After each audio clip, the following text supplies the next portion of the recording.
A crise econômica mundial, né? A chamada crise do petróleo, provocada, entre outras coisas, pelas guerras no Oriente Médio, né? Tiveram reflexos diretos aqui no Brasil, e o regime militar, que tinha apresentado altos índices de crescimento econômico, sobretudo nos primeiros anos, né, desse novo modelo político em vigor no Brasil,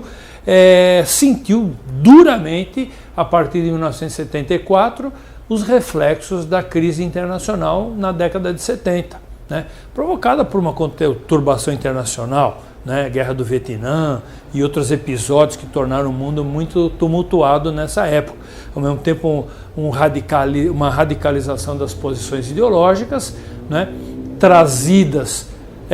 para o mundo sindical, para o mundo político, acirrando as posições, e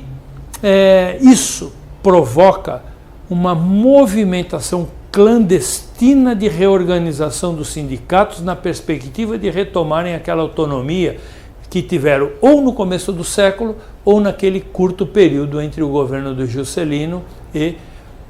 o golpe militar de 64. Essa movimentação clandestina, porque é clandestina no sentido literal, ela não era permitida, né? Ela se dá sob um rótulo politicamente atribuído a essa movimentação, mas por ela incorporado, chamado de oposição sindical. Essa palavra oposição sindical não quer dizer oposição às diretorias do sindicato propriamente dito, que a maior parte dessas diretorias de sindicatos, que eles não foram extintos com o regime militar, os sindicatos continuaram existindo, só que agora por diretorias, dirigido por diretorias submissas, acomodadas ao regime, né? Essa movimentação chamada de oposição sindical não se caracterizava exatamente por derrubar essas diretorias por meio das eleições sindicais e substituí-las por outros dirigentes. Não, era um movimento mais pretensioso. Ele pretendia, na verdade, uma reestruturação no movimento sindical brasileiro, inclusive não concordava com esse movimento, com esse modelo getulista, chamado sindicalismo pelego, né? A proposta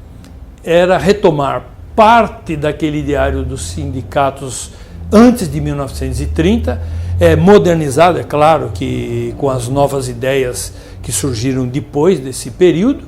e,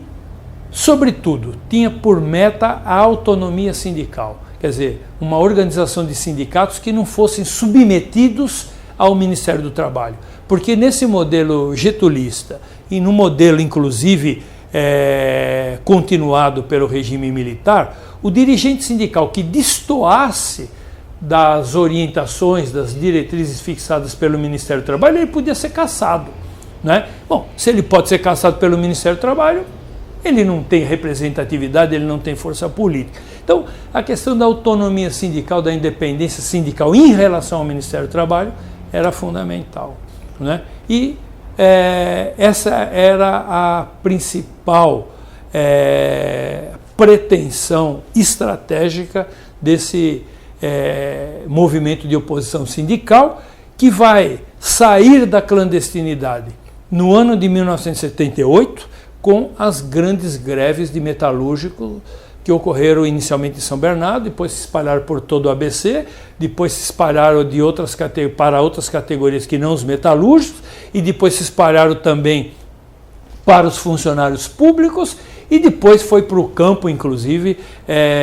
vamos dizer assim, influenciando, né, a realidade trabalhista das novas empresas rurais, né? Esse movimento se alastra pela sociedade, passa a discutir novas formas de organização paralelas, né, porque isso não exterminou, né, o sindicalismo oficial, o sindicalismo chapa branca, né, e se organiza uma estrutura sindical paralela, tendo sobretudo na Central Única dos Trabalhadores, a CUT, e mais outras centrais sindicais que surgem também no bojo desse movimento, né,